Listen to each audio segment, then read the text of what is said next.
Ucrania prometió el viernes la victoria contra Rusia y aseguró que prepara una nueva contraofensiva.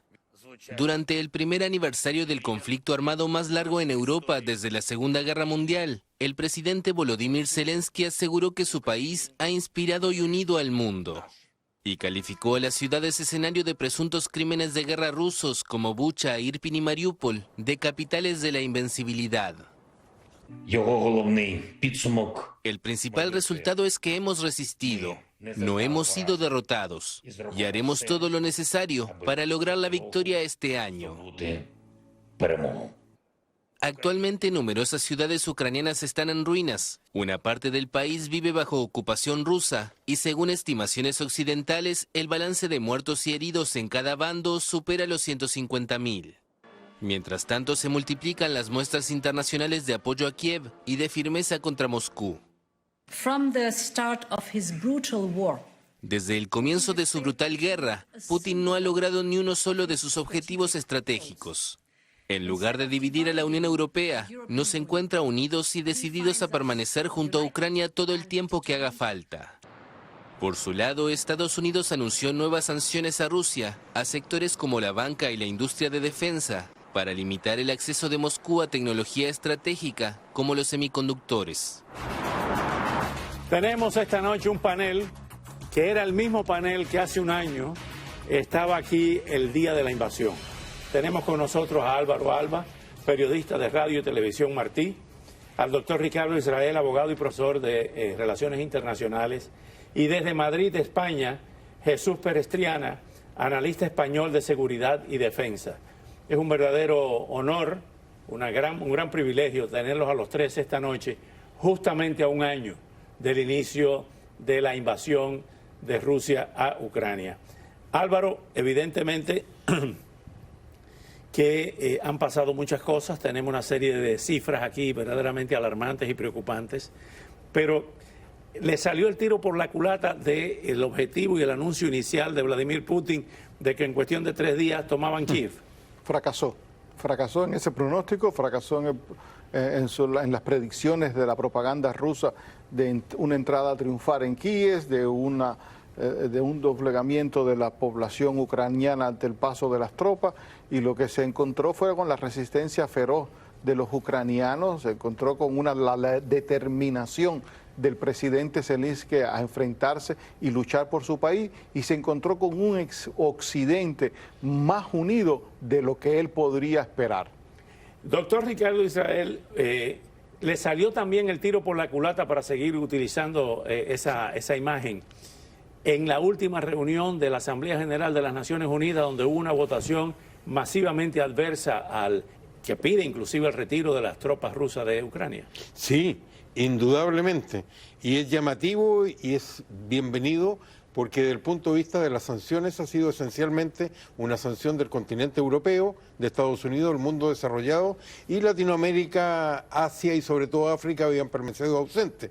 Así que esto es una bienvenida, esta votación, y por eso parece fuera de foco la ayuda que ha recibido por parte de China de un plan de paz que favorece a Rusia. Ahora bien, Jesús, hace un año tú estabas convencido de que la invasión se estaba produciendo y se iba a producir porque días antes había cerrado el espacio aéreo, una serie de medidas que te dieron a ti el pie para los primeros indicios de que la invasión iba, y no te equivocaste.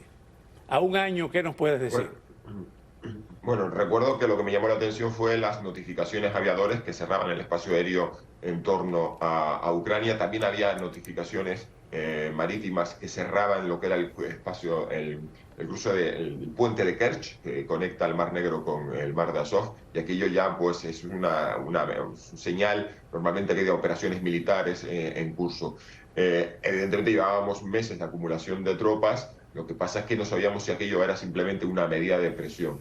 En cualquier caso, yo recuerdo la noche antes del comienzo de la guerra que ya me quedé en vela esperando las noticias, y bueno, recuerdo los primeros vídeos que llegaron con los ataques con misiles de crucero. Es decir, que además era una sensación generalizada, esto no es algo que yo exclusivamente detectara, y fue la sensación de la comunidad de expertos y analistas que nos quedamos esperando una guerra que que nos parecía inimaginable y además emocionalmente yo no quería creer que Putin llegase a estos extremos.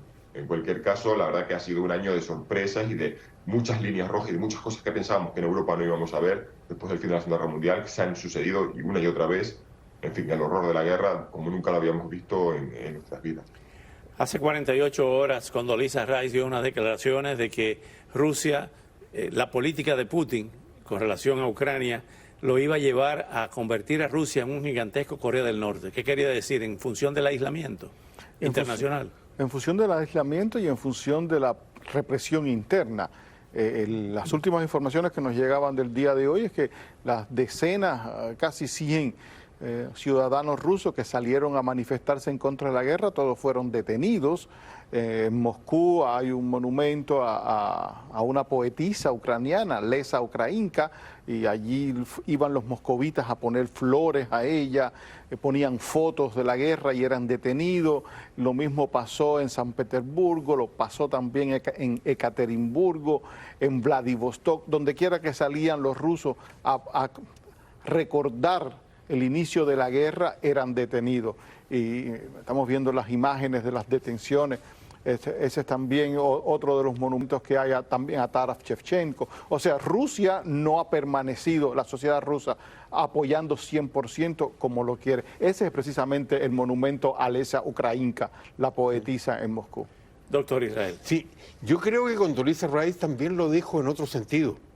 La dependencia que va a tener, como la tiene Corea del Norte, en China. De China. El elemento que va contra natura es esta alianza que están construyendo, y creo que es una equivocación muy grande del Departamento de Estado pensar que China puede ser una especie de embajador de buena voluntad.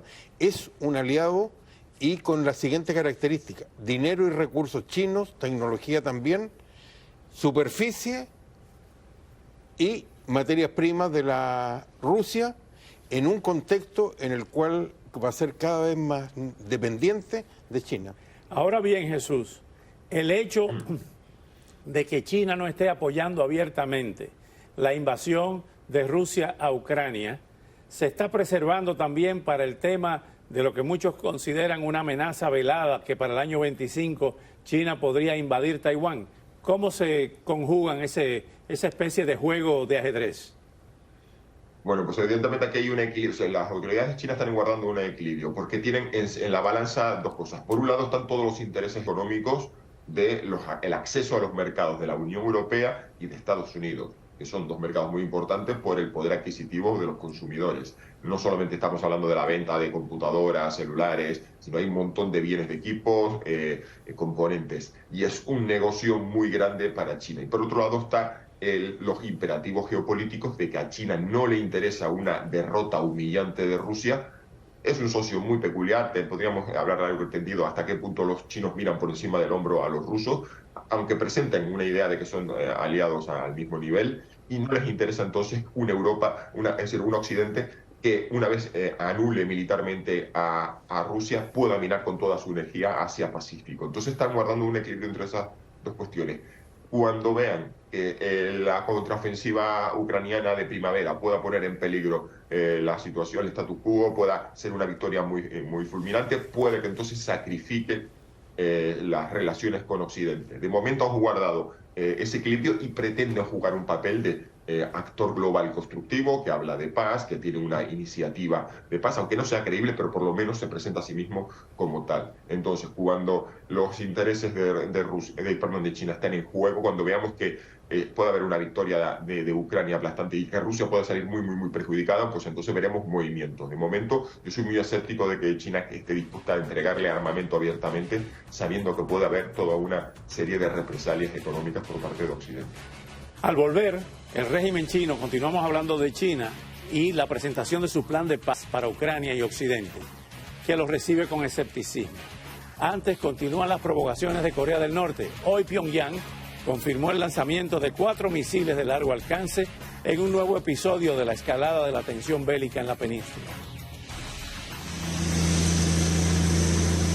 Nuevos ensayos de misiles de Corea del Norte. La agencia estatal norcoreana informó el viernes del lanzamiento de 4 misiles de crucero estratégicos Hwasal-2. Las armas fueron lanzadas hacia el mar de Japón desde la localidad de Kimchaek, en el centro-este del país, y recorrieron más de 2.000 kilómetros. Según la agencia KCNA, la Comisión Militar Central del Partido del Trabajo de Corea expresó gran satisfacción al comprobar que los misiles dieron con precisión en su objetivo. El sábado, este país con arsenal nuclear disparó 3 misiles prohibidos, incluyendo un misil balístico intercontinental, o ICBM, que cayó en la zona económica exclusiva de Japón. Este ejercicio se suma a una serie de provocadores lanzamientos de misiles por parte de Pyongyang que hacen temer un eventual ensayo nuclear por primera vez desde 2017. Según Pyongyang, demostró su capacidad para ejecutar un contraataque nuclear fatal sobre fuerzas hostiles. Las pruebas militares fueron una respuesta a otras maniobras militares conjuntas de Corea del Sur, Japón y Estados Unidos realizadas el miércoles. Se producen mientras las relaciones entre las dos Coreas atraviesan uno de sus peores momentos en décadas.